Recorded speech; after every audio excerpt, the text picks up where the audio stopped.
से मैं कमलेश। जैसा कि आप जानते हैं, लोकसभा चुनाव के चौथे चरण में अब सिर्फ 2 दिनों का फासला रह गया है। लेकिन इस बीच बिहार का जो राजनीतिक माहौल है वह लगातार गर्म हो रहा है। लोगों के आवाजाही का दौर जारी है, साथ ही बयानों के बाढ़ जो हैं वो लगातार जहरीले होते जा रहे हैं। ऐसी स्थिति में चुनाव का भी असर जो है वो लोगों के दिमाग पर पड़ता जा रहा है और लोग उसी अंदाज में अब बातचीत करने लगे हैं। हम आज बहुत सारी इस अवधि में आज कई ऐसी घटनाएं हुई हैं जो लोकसभा चुनाव पर अपना असर डाल रही हैं। सबसे पहली और इन सारी घटनाओं पर बातचीत करने के लिए हमारे साथ मौजूद हैं बिहार के वरिष्ठ पत्रकार प्रणव कुमार चौधरी जी। प्रणव जी, आपका स्वागत है। नमस्कार। सबसे पहले हम आज बात करेंगे एक राष्ट्रीय स्तर की खबर की, जो शायद पूरे देश में चल रही चुनाव की प्रक्रिया पर अपना असर डालेगी। आपके राष्ट्रीय संयोजक और दिल्ली के मुख्यमंत्री अरविंद केजरीवाल को आज सर्वोच्च न्यायालय से अंतरिम जमानत मिल गई। उन्हें 1 जून तक के लिए जमानत दी गई है और कहा गया कि वो चुनाव प्रचार कर सकते हैं। क्या इसका असर पड़ेगा, ये जो चुनाव प्रक्रिया चल रही है उस पर? हमको लगता है कि वो तो एक दिल्ली के मास लीडर है, अपने पार्टी के सबसे बड़े मास लीडर है अरविंद केजरीवाल। उन्हीं के नाम पर वोट मिलता है, वहाँ पर पंजाब में हो, चाहे हरियाणा में हो, चाहे दिल्ली में हो। दिल्ली के तो हैं ही।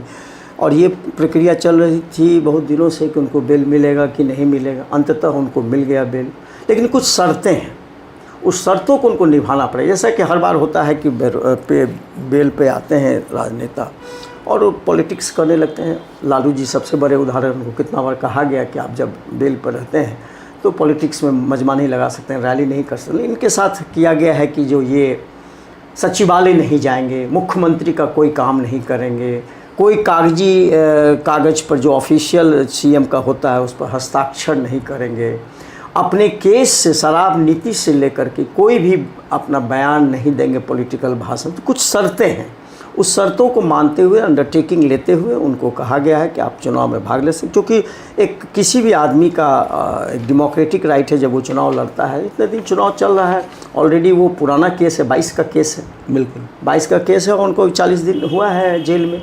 तो उनको दिया है कि 2 तारीख तक आप, तो कम से कम हमको लगता है दिल्ली के इलाके में जहाँ उनके 4 उम्मीदवार खड़े हैं, 25 मई को दिल्ली में चुनाव और 1 जून को पंजाब में चुनाव। हाँ, तो दोनों जगह वो जाएंगे। इसके पहले ही जाना होगा, 1 जून के पहले ही जाना होगा। तो ये दोनों जगह जाएंगे और 2 को इनको रिपोर्ट फाइनली 2 तारीख को इनको सरेंडर करना है। हाँ, तो 2 तारीख को सरेंडर पंजाब का चुनाव पूरा हो जाएगा, तिहाड़ जेल में कर देंगे। और अभी सूचना ये मिली है कि उनको रिहा हो गया है। मुझे ये लगता है कि इंडिया गठबंधन के लोग उनका इस्तेमाल दूसरे राज्यों में करेंगे। बिल्कुल बिल्कुल। इसीलिए आपको याद होगा कि आम आदमी पार्टी के लोग अभी कांग्रेस कैंडिडेट को दिल्ली में बहुत जोर सपोर्ट कर रहे हैं। खास करके लेफ्ट के लोग, आम आदमी का वहाँ बेस है सबसे ज़्यादा, बिल्कुल उनके सबसे ज़्यादा सरकार है पंजाब में भी। तो ये चीज़ है कि आम आदमी के लोग कांग्रेस को, जहाँ नहीं भी लड़ रही है उनके पार्टी उनके साथ, फिर भी वहाँ पर उनका सपोर्ट है। तो एक बहुत बड़ा सॉलिडारिटी है। आप देखेंगे दिल्ली में जब कन्हैया जी वो कर रहे थे, नॉमिनेशन फाइल कर रहे थे, तो काफ़ी ज़्यादा बिल्कुल आम आदमी का सपोर्ट और आम आदमी का, तो इससे इनको बेटर होगा। और अगर मान लीजिए कन्हैया के सपोर्ट में चले गए भाषण देने अरविंद केजरीवाल, या मान लीजिए कुछ और भी कैंडिडेट में, एक बलोबल मिलता है और इसको ये करेगा। और अभी के समय में अरविंद केजरीवाल इसको छोड़ना नहीं चाहेंगे, तो उनके लिए भी सवाल है डू और डाई का। हालांकि उन पर ये शर्त लगाई गई है कि आप इस केस के बारे में नहीं बोलेंगे, लेकिन मुझे लगता है कि अब मंच पर जाएंगे तो बोलेंगे क्या? पॉलिटिशियन है तो कहेंगे, लेकिन बेसिकली ये तो कोर्ट का ऑर्डर है ना, किसी पॉलिटिकल पार्टी का ऑर्डर तो है नहीं, उनको नहीं भी मिल सकता था जमानत। आपको याद होगा मनीष सिसोदिया केस में। हाँ, अभी तो हेमंत सोरेन का इसी तरह का इशू देख लीजिए कैसा, हेमंत सोरेन तो है जेल में। तो वही कहने का मतलब ये है कि इस चीज़ को पॉलिटिशियन नहीं कर पाता है, लेकिन उनके लिए भी बेटर है। अभी डू और डाई की सीट नहीं लाएंगे तो भी प्रॉब्लम है। बिल्कुल इसीलिए। अच्छा प्रणव जी, आप कल पूरे दिन बेगूसराय लोकसभा क्षेत्र में थे, कई गाँव में गए, पूरी टीम गई जन मीडिया न्यूज़ की। क्या लगता है एज ए होल, समग्र रूप से अगर मूल्यांकन किया जाए बेगूसराय के चुनावी माहौल का, तो आप इसको कैसे देखते हैं? सबसे पहली बात है कमलेश जी कि एक पूरे बेगूसराय के पार्लियामेंट्री क्षेत्र में एक निराशाजनक स्थिति है, खास करके सिटिंग एमपी जो कद्दावर नेता हैं भाजपा के और प्लस केंद्रीय मंत्री हैं गिरिराज सिंह। माने किसी लोगों से मैंने ये नहीं सुना कि बहुत अच्छा काम किया, उनको मिलना चाहिए। बेसिकली उनको जो जिसके लिए रखा गया उसके बारे में भी लोग, भाजपा के लोग मैं बता रहा हूँ, हम कम्युनिस्ट पार्टी के लोगों का बात नहीं कर रहा हूँ, एक जनरल जो ओवरव्यू है वो कुछ नहीं किए, निराशाजनक स्थिति है। और उनको रखा गया है सिर्फ हिंदू मुस्लिम का जो एक चलता है नैरेटिव समूचे देश में, तो उसको अगुवाई वो करते हैं बेगूसराय में बहुत जोर शोर से, जिसके लिए उनको अवार्ड भी मिला है। पिछले बार वो स्टेट मिनिस्टर थे, इस बार वो कैबिनेट मिनिस्टर हो गए। तो इसका उनको बहुत अच्छा से वो खास करके बेगूसराय में और बाकी जगहों में, पटना में भी, दिल्ली में भी, जहाँ भी है, पाकिस्तान के सवाल को लेकर, हिंदू मुस्लिम के सवाल को लेकर, अभी आपको याद होगा अभी सवाल तुरंत ही कल ही परसों का सवाल है हिंदू के जनसंख्या के बारे में, जो नेशनल काउंसिल एडवाइजरी काउंसिल के जो at the prime minister release किया है अभी लेटेस्ट, तो उसमें दिखलाया गया है जिस तरह की बात। इसी से जुड़ा मेरा सवाल है कि चुनाव जो है वो इमेजेस का चुनाव है, तो ऐसी स्थिति में जबकि नेशनल मीडिया में गिरिराज सिंह रोज़ टीवी पर आ रहे हैं, उसके मुकाबले जो उनका प्रतिद्वंदी उम्मीदवार है भाकपा का अवधेश कुमार राय, उनकी इमेज कहीं दिखाई नहीं पड़ती है। तो इस लड़ाई में फिर ये तो लेकिन कुछ पॉकेट है जहाँ पर कि ट्रेडिशनल जो सीपीआई का है बेस, क्योंकि बेगूसराय तो ट्रेडिशनली हिस्टोरिकली सीपीआई का रहा है, लेफ्ट बिहार का लेनिनग्राड लेफ्ट पार्टी का रहा है। तो कितना भी खत्म होगा, तो खत्म होते होते उसको 50 साल लगेगा, खत्म हो ही गया। इनफैक्ट कुछ पॉकेट्स में है, तो जो पॉकेट बचा हुआ है उसमें ओल्ड, देखिए जनरली यंग लोग कम है इसमें, ओल्ड लोग हैं, ट्रेडिशनल लोग हैं, और वही लोग जो पहले से हैं वो कहाँ जाएंगे छोड़ करके। तो उनका बेस है, प्लस उनके पास आर्थिक संकट भी है। जिस तरह का पैसा वो है भाजपा के पास और उसके काडर के पास, क्योंकि धनाढ़ लोग हैं भाजपा के लोग, जितने हैं मैक्सिमम लोग हैं धनी लोग हैं, समृद्ध लोग हैं, तो उस बेसिस पर सीपीआई कहीं एडजस्ट नहीं करता है। और सीपीआई का लोग की होता है, अगर मान लीजिए कि राजद से गठबंधन नहीं होता या कांग्रेस से, तो उसकी स्थिति और भी बुरी हो जाती, क्योंकि सक्षम नहीं है वो।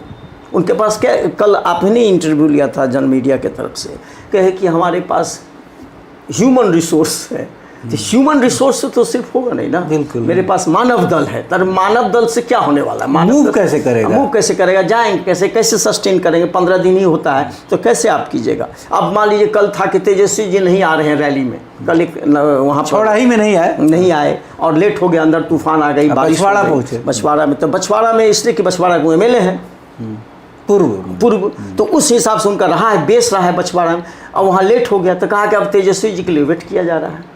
मतलब आप में इतना ये नहीं है कि आप सिंगल हैंडली, जबकि आपका इलाका है वो, समूचा जो इलाका है वो एक समय में आपका था, और समूचा बेगूसराय जब आप घूमिएगा गांव में इधर उधर, तो चंद्रशेखर बाबू का नाम एक बड़ा इसलिए, शत्रुघ्न सिंह वहाँ बलिया के एमपी रहे हैं, उसके कई सालों तक, दशकों तक वो एमएलसी रहे हैं। शिक्षक संघ का एक सबसे बड़ा संगठन है जो लेफ्ट पार्टी उसको डोमिनेट करता है आज के तारीख में भी, जब तक केदार बाबू थे, उसके बाद फिर शत्रुघ्न बाबू थे, परमानंद सिंह, मदन थे, परमेश्वर थे, ये सब लेफ्ट गार्ड हैं बेगूसराय के और समस्तीपुर एरिया के। देखिएगा परमानंद सिंह, मदन, शत्रुघ्न प्रसाद सिंह, परमेश्वर, ये जितने लोग थे वो सब एमएलसी थे, एमएलए नहीं थे लेकिन सब एमएलसी, शिक्षक कोटा से। अभी भी माध्यमिक शिक्षक संघ को देखिएगा आप तो डोमिनेटेड बाय शत्रुघ्न सिंह, और अभी भी शत्रुघ्न सिंह जो हैं वहाँ कार्यानंद भवन में अभी चला रहे हैं, समूचे पार्टी को कोऑर्डिनेट कर रहे हैं इस इलेक्शन में। तो हमको लगता है कि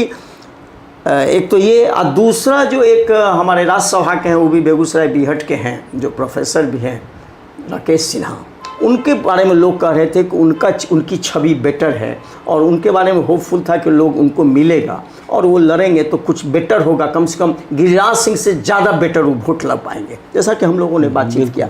लेकिन उनको टिकट नहीं मिला, तो इसके कारण लोग का थोड़ा अफसोस है। लेकिन फाइनली यही बोले कि खासकर जो डोमिनेंट कास्ट है बेगूसराय भूमिहार का, अब भूमिहार से रिलेटेड भूमिहार तो है ही, उसके अलावा उससे एलाइड जो हैं कायस्थ हैं, ब्राह्मण हैं, और सम पॉकेट्स में राजपूत हैं, प्लस मोदी जी का मैजिक है, प्लस अति पिछड़ा कुछ मोदी जी का है, कुछ महिला है। तो उस हिसाब से लोग कह रहे हैं कि जो जीतेगा तो वही, इसमें हम लोग नहीं जानते हैं कि क्या है, लेकिन लोगों का ये था कि कुछ भी हो जाए, गलत किया नहीं कुछ किया, मोदी के नाम पर वोट देंगे। तो मोदी के नाम पर कैंडिडेट मैटर नहीं करता, और बिहार में देखिएगा आधा जगह यही हाल है। लेकिन ये एक बात जो हम लोगों ने देखी वहाँ कि सीपीआई के कार्यकर्ता संसाधनों के अभाव के बावजूद जिस एकजुटता और उत्साह के साथ लगे हुए हैं, उससे ऐसा लगता है कि लड़ाई बहुत मजबूत होगी और टकराव वाली होगी। इसलिए हम लोग इस पर कमेंट नहीं कर रहे हैं, दोनों का टफ है, ये तो बात बिल्कुल सही कहा आपने। लेकिन अब कितना क्या कर सकता है, करिश्मा दिखा सकता है, उस पर है। तो बेगूसराय एक और फैक्टर है बेगूसराय जो हम लोग डिस्कस नहीं किए, वो बोगो सिंह फैक्टर है। तो बोगो सिंह थे जदयू में, 29 जी के खास चेला थे, और आज से नहीं बहुत दिनों से थे बोगो सिंह। सडनली पता लगा बेगूसराय जाने के बाद कि बोगो सिंह सीपीआई ज्वाइन कर लिए हैं। सीपीआई तो नहीं, शायद राजद। सीपीआई नहीं हमको लगता अच्छा, है। हाँ। सीपीआई अमन महागठबंधन का ही है, अब राजद है कि सीपीआई हमको लगता है। खैर एनीवे, और वो उनके पास अच्छा खासा वोट है, क्योंकि पिछले कई सालों से वो जीतते आ रहे हैं एमएलए में। तो हो सकता है कि उनका 1-1.5 लाख वोट जाए सीपीआई कैंडिडेट को, अवधेश राय जी को जाए। एक और फैक्टर मुझे लगता है, जो वहाँ से रजनीश जो वहाँ से एमएलसी थे, उनको भी आरोप लगता है कि जो चुनाव हारे वो इसलिए हारे कि गिरिराज सिंह की जो मदद चाहिए थी रजनीश जी को, वो नहीं मिल पाई। और उसको लेकर भी लोग शिकायत कर रहे उतना थे। डोमिनेट नहीं है, क्योंकि गिरिराज सिंह का मार्जिन बहुत था कन्हैया में। मार्जिन कम भी हो, मान लीजिए 1 ही लाख हो, 90 ही हज़ार हो, जैसा कि एक बोल रहे थे कि इसको 1 लाख से ऊपर नहीं मार्जिन होगा, और जीतेंगे भी तो, क्योंकि मार्जिन था कन्हैया में 4 लाख से ऊपर का। कन्हैया को 4 लाख से ऊपर वोट से हराया था, जबकि वो भी उसी कास्ट के हैं, वो सीपीआई के थे, ये भाजपा के थे। तो हमको लगता है कि कुछ हद तक क्या निष्कर्ष निकलता है, लेकिन ये पूरा गोलबंदी वाला मामला है। प्लस ये हिंदू मुस्लिम कर करके और ज़्यादा ये हो गया। मुझे लगता है कि जिस लेवल पर चुनाव चला गया ध्रुवीकरण हो गया, ध्रुवीकरण के, उसमें तो गिरिराज सिंह उस मामले के स्पेशलिस्ट हैं। स्पेशलिस्ट कितना ट्रांसफर करवा सकते हैं वोट, ये देखना है ना। ये देखना पर कितना परिपक्व है बेगूसराय की जनता, और खासकर लेफ्ट का वो असर पर अभी तक है कि नहीं। खासकर यूथ का तो हम उस तरह का नहीं डोमिनेट देखे कि यूथ लग कर झुकाव किधर है, लेकिन हमको लगता है कि अगर मैच्योर जनता होगी तो कुछ सोच समझ के वोट देगी, खासकर इस डेक्ट में नहीं जाएगी। खासकर खगड़िया के जो सीमावर्ती इलाके हैं और वीरपुर जैसा जो इलाका है, वहाँ मल्लाहों की अच्छी आबादी है। तो अब ये भी देखना है कि मुकेश सहनी उसमें मल्लाहों का कितना वोट ट्रांसफ़र करा पाते हैं, क्योंकि परंपरा से वो वोट सीपीआई के साथ नहीं जाता रहा है। अमूमन वो दूसरे अलग अलग दलों में बट जाता रहा है। पहले नहीं था ना, पहले था भी नहीं। और ख़ास करके हमको लगता है जो लाख खराबी के बावजूद लोग सब एक ही जगह आ जाते हैं घूम फिर करके, क्योंकि भूमिहार वोट कम्युनिस्ट को दे नहीं सकता है। नहीं दे सकता। पहले था भूमिहार भी, ये देख के ये भी आपको आश्चर्य होगा कि सीपीआई में सबसे ज़्यादा भूमिहारी थे। अभी भी उसका क्षण बचा हुआ है कुछ थोड़ा बहुत। तो लेफ्ट पार्टी में कहा जाता था, शुरुआती दौर में हम लोग डिस्कस भी किए थे, कि अपनी ज़मीन को बचाने के लिए भूमिहार लोग सीपीआई का कार्ड होल्डर हो जाता था, क्योंकि बेगूसराय इलाका में, मुंगेर इलाका में, बाढ़ में, बढ़ैया इलाका में अपना ज़मीन बहुत, क्योंकि हम लोग जो गए दिनकर के गाँव में, तो हमको लगता है कि सैकड़ों बीघा वाले सब थे वहाँ पर। तो अपनी ज़मीन को बचाने के लिए कार्ड होल्डर बन जाते थे कि हमारा ज़मीन नहीं जाएगा। तो एक परंपरा अभी भी देखिएगा कि बेगूसराय में खास करके भूमिहार जाति के लोग ज़्यादा लेफ्ट पार्टी के हैं। हाँ, एक इसका असर कुछ माले में भी है। माले में मजाक में कहा जाता था, गठबंधन को अगर देखिएगा लीडरशिप को, तो अपर कास्ट का ज़्यादा डोमिनेंस है। इसी एक मजाक भी किया जाता था सीपीआई को लेकर कि बेगूसराय एक ऐसा जिला है जहाँ मालिक कामरेड और नौकर कामरेड होता है। नौकर कहता है अपने मालिक को मालिक कामरेड, मालिक बोलते हैं नौकर कामरेड। सही बात है। तो मतलब ये कि लड़ाई बहुत दिलचस्प और मुकाबले वाली है। डायनेमिक्स बदल गया over the period of time. 30 साल 20 साल में बहुत चीज़ बदल जाता है, तो वो बदल गया है मामला। और अब ध्रुवीकरण हो गया, पूरा मंदिर मस्जिद लेकर भी बहुत ज़्यादा ये हो रहा है। इसी वजह से भी हमको लगता है कुछ बदलेगा। अब देखिए क्या होता है। अच्छा, एक और बड़ी घटना हुई इस दौरान कि जो जदयू के कद्दावर नेता थे रंजन प्रसाद यादव, जिन्होंने एक बार लालू प्रसाद को पराजित भी किया है पाटलिपुत्र से 2009 में, और वो उन्होंने कल राजद की सदस्यता ले ली। तो क्या कुछ असर पड़ेगा पाटलिपुत्र लोकसभा क्षेत्र में? इसका टोटल वही हमको वही लग रहा है, जैसा कि एक तो बहुत बुजुर्ग हो गए हैं, अभी तक उनका एक्टिव रोल नहीं रहा है पिछले 5-7 साल में। हमको नहीं लगता है कि 5-7 साल में कुछ उनका एक्टिविटी रहा है। बीमार भी चल रहे थे, सडनली पता लगा कि ज्वाइन कर ली जा करके। और तारीफ़ करें लालू जी का, सडनली कितने पावरफुल थे वो हम लोग सब जानते हैं। यूनिवर्सिटी चलाते थे और राज्यसभा भी थे। और हमको लगता है कि ये खास करके मीसा भारती के चुनाव में और ज़्यादा वोट को कंसोलिडेट करने के लिए, क्योंकि वहाँ पर रामकृपाल ज़्यादा हेवी हो रहे थे। तो हमको लगता है कि बैलेंस करने के लिए रंजन यादव को लगाया जाएगा, क्योंकि तो लास्ट फेज में है। 1 तारीख को चुनाव है पटना और पाटलिपुत्रा में, तो हमको लगता है कि उनको इस सेवा के लिए लगाया जाएगा खास करके। और उनका गुणगान शुरू हो गया है लालू जी के प्रति।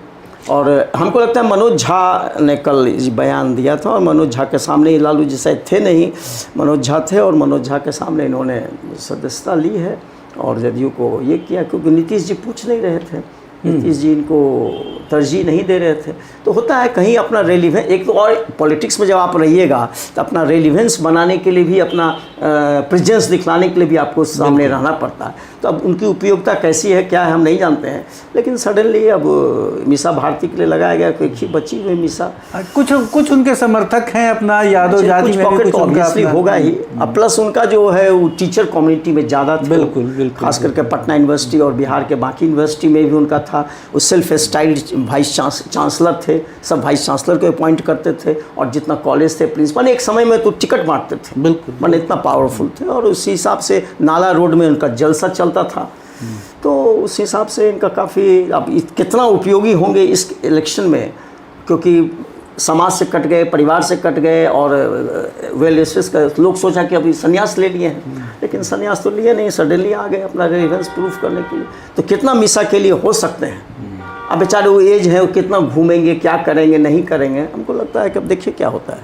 खासकर अब तो मुझे तो ऐसा लग रहा है कि राजद में ही माइनस तेजस्वी कोई नेता प्रचार में जा नहीं रहा है, कोई नहीं जा रहा, रेलिवेंस ही नहीं है उसका, हमको लगता है। आज देखते हैं तो बाकी लोगों के ज्वाइन करने का क्या मतलब है? मतलब ये है कि कुछ तो असर होगा। मान लीजिए अगर वहाँ से पार्लियामेंट का MP रहे हैं पाटलिपुत्रा से, तो पाटलिपुत्रा में जो पॉकेट है इनका अपना, कुछ तो होगा ही, कुछ भी होगा। 1%, 2%, 3% वोट भी शिफ्ट करा दें, 2-3% वोट शिफ्ट कराना बहुत बड़ी बात है, बिल्कुल बहुत बड़ी बात है। अगर करवा सके उसका कुछ फ्रैक्शन भी, तो हमको लगता है उपयोग। अदरवाइज तो ऐसे ही है, नाम गिनाने के लिए है कि चलिए हमारे साथ रंजन यादव भी आ गए, एगो नहीं होता है हमारे साथ ये आ गए, हमारे साथ ये आ गए, तो वो भी एक पॉलिटिक्स में चलता है। और लालू जी अब जिसको भी लाए चाहे वो आ जाए। अब बोलने लगे कि लालू जी ही रेलिवेंस है, लालू जी के पॉलिटिक्स बदल गया है। अब तारीफ आप पढ़िएगा आज के अखबार में और न्यूज़ चैनल में, तो बहुत सारा उनका गुणगान रंजन यादव जी कर रहे हैं। अच्छा, जहानाबाद में प्रोफेसर अरुण कुमार ने, सर डॉक्टर अरुण कुमार लिखते हैं, डॉक्टर अरुण कुमार ने बसपा उम्मीदवार के रूप में अपना नामांकन दाखिल कर दिया। बहुत कद्दावर नेता है, जहानाबाद के MP भी रहे हैं, और उनकी एक छवि बहुत ज़बरदस्त है। और इसके बारे में कहा जा रहा है कि अरुण कुमार एक मेजर फैक्टर होने जा रहा है।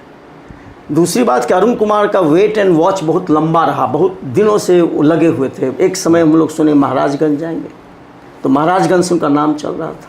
जब कन्हैया का नाम हटा या कन्हैया का नाम चल रहा था, उसी समय नाम चल रहा था इनका, अरुण कुमार का। अरुण कुमार जहानाबाद में रहे हैं MP, वो भी आए हैं बहुत दिनों से, बहुत पार्टी में चिराग के साथ थे। चिराग ने जब टिकट नहीं दिया तब इधर ही बसपा में आए हैं। और उनके बारे में कहना बहुत मुश्किल है कि आजकल किस पार्टी में। हाँ, किस पार्टी में, पार्टियों बहुत बदलते हैं, लेकिन उनकी छवि बहुत अच्छी, वो काम बहुत अच्छा किए हैं, और एक सुलझे हुए नेता हैं।